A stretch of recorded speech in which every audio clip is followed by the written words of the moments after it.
సుప్రీంకోర్టుకి కేంద్ర ప్రభుత్వం ఒక అఫిడవిట్ దాఖలు చేసింది. సుప్రీంకోర్టులో ఒక పిటిషన్ దాఖలైంది. ఏంటంటే ఓబీసీల్లో ఏ విధంగా అయితే క్రిమీ లేయర్ పద్ధతి అమలవుతుందో, అంటే ఇక్కడ విద్యాపరంగా, సామాజిక పరంగా, ఆర్థిక పరంగా మెరుగైనటువంటి వారికి రిజర్వేషన్లు వర్తించకుండా క్రిమీ లేయర్ పద్ధతి ఏదైతే ఉందో, అదే విధంగా ఎస్సీ ఎస్టీలకు కూడా వర్తింపజేస్తే ఇక్కడ వెనుకబడినటువంటి ఎస్సీ ఎస్టీలు కూడా లాభపడతారు. ఈ ఆర్థికంగా బాగా బలంగా ఉన్నటువంటి వారు, లేకపోతే సామాజికంగా మంచిగా ఉన్నటువంటి వారు, విద్యాపరంగా అభివృద్ధి చెందినటువంటి వారు ఈ ఎస్సీ ఎస్టీలకి ఈ యొక్క రిజర్వేషన్ కనుక తీసేయగలిగితే మిగతా వెనకబడినటువంటి ఎస్సీలకి ఎస్టీలకి ఉపయోగకరంగా ఉంటుంది, వాళ్ళకు కూడా మంచి ఫలాలు అందుతాయి కదా అన్న విధంగా ఆ యొక్క పిటిషన్ దాఖలైంది. దీన్ని పరిశీలించినటువంటి సుప్రీంకోర్టు ఏం చేద్దాము అని నిర్ణయించుకుంటున్నప్పుడు ఈ విషయం కేంద్ర ప్రభుత్వానికి కూడా చెప్పాలి కాబట్టి వాళ్ళు చెప్పారు. కేంద్ర ప్రభుత్వం ఏమని అఫిడవిట్ దాఖలు చేసిందంటే, ఈ విధానమైనటువంటి పద్ధతి ఎస్సీ ఎస్టీల్లో ఉంటే అన్యాయం అయిపోతారు, వాళ్ళ ఆర్థిక పరిస్థితి వేరు, వీళ్ళ ఆర్థిక పరిస్థితి వేరు, ఓబీసీలతో ఎస్సీ ఎస్టీ వాళ్ళని మనము పోల్చలేము. ఎందుకు అంటే వాళ్ళ యొక్క వెనుకబాటుతనం స్వభావం ఓబీసీలతో పోలిస్తే భిన్నమైనవి, కాబట్టి వారి రిజర్వేషన్లలో క్రీమీ లేయర్ పరిమితి విధించడం సరికాదని కేంద్రం అయితే ఈ యొక్క అఫిడవిట్ని దాఖలు చేసింది. దీన్ని ఇప్పుడు సుప్రీంకోర్టు ఏం చేస్తుంది ఇంకా ఆలోచించలేదు, కానీ ఈ పిటిషన్ని కొట్టివేయాలని చెప్పి కేంద్రం అయితే వినతపత్రము అలాగే అఫిడవిట్ దాఖలు చేసింది. ఇది ఎందుకు అంటే నిజంగానే ఎస్సీ ఎస్టీ వాళ్ళలో కూడా కొంతమంది ఆర్థికంగా, విద్యాపరంగా, సామాజిక పరంగా మంచిగా ఉన్నారు. వాళ్ళు ఇప్పటికీ కూడా ఈ యొక్క రిజర్వేషన్ పొందుతున్నారు.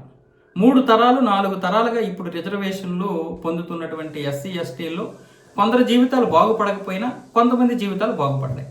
ఇందులో చాలామంది ఎస్సీ ఎస్టీలు కూడా ఇలాంటి పద్ధతి తీసుకురావాలి, ఈ క్రీమీ లేయర్ పద్ధతిని మీరు తీసుకురండి అని చెప్పి వాళ్ళు అంటున్నారు.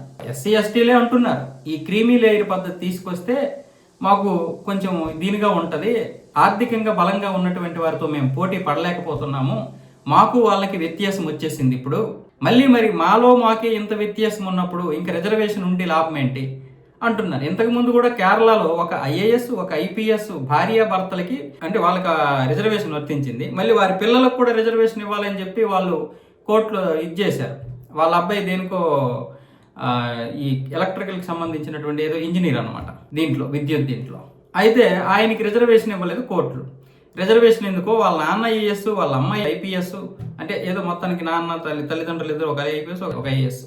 ఆ విధంగా జరిగినటువంటి దాంట్లో కూడా కోర్టు మొట్టికాయలు వేసాయి. 2 ఐఏఎస్లు రిజర్వేషన్ పొందారు, మళ్ళీ ఇప్పుడు మీ పిల్లలకు కూడా రిజర్వేషన్ అంటే అది ఏ విధంగా ఈ దేశం ముందుకు వెళ్తుంది? కొంచెం ఆలోచించండి. పోనీ ఎంతకి చట్టం మీకు అనుకూలంగా ఉన్న ఇంత దరిద్రంగా వ్యవహరిస్తారని వాళ్ళని మొట్టికాయలు వేసింది.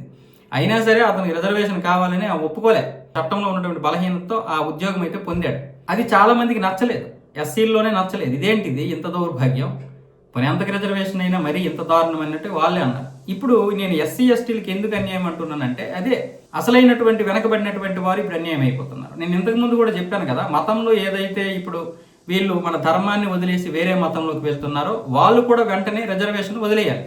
అంటే రిజర్వేషన్ వదిలేయడం అంటే ఎస్సీ సర్టిఫికేట్ వాళ్ళు వదిలేయాలి. ఎందుకంటే వాళ్ళు హిందువులు కాదు, కేవలం హిందూ దళితులకు మాత్రమే ఈ యొక్క రిజర్వేషన్ వర్తించేలా చేయాలి.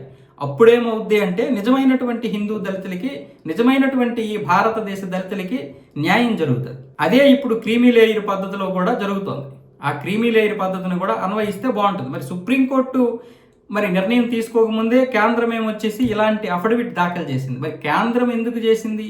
ఇది నిజంగా ఒక విధంగా చెప్పాలంటే తెలివి తక్కువ పనే. మరి కేంద్రం యొక్క ఆలోచనలు ఏంటో నాకు తెలియదు, కానీ వాస్తవంగా చెప్పాలంటే ఈ యొక్క దీన్ని తీసుకొస్తే ఇంకెక్కడ ఇంకొక విషయం ఏంటంటే, ఈ క్రీమీ లేయర్ పద్ధతిని తీసుకొస్తే వెంటనే ప్రతిపక్షాలు అదిగో రిజర్వేషన్లు తీసేస్తున్నారు ఎస్సీ ఎస్టీలకి, ఇక ఎస్సీ ఎస్టీలు కూడా రిజర్వేషన్ లేకుండానే మొత్తం కనుమరుగైపోవాలి, ఈ ప్రభుత్వానికి ఎస్సీ ఎస్టీ వాళ్ళంటే చిన్న చూపు, ఇక దళితులంటేనే లెక్క చేయదు, కేవలం అప్పర వర్ణాలను మాత్రమే వీళ్ళు, అంటే అప్పర వర్గాలకు మాత్రమే వీళ్ళ సపోర్టు, మోదీ ప్రభుత్వం వచ్చిందంటేనే చండాలము, మోదీ ప్రభుత్వం ఈరోజు అణగారిన వర్గాలైనటువంటి ఈ యొక్క మైనారిటీలని కాళ్ళ కింద తొక్కేస్తుంది అని చెప్పి బహుశా వీళ్ళైతే ఖచ్చితంగా ఒక ప్రొటెస్ట్ చేస్తారు. మళ్ళీ ఈ ప్రొటెస్ట్ వల్ల మళ్ళీ ఈ యొక్క దేశం వెనక్కి వెళ్ళిపోవడమే.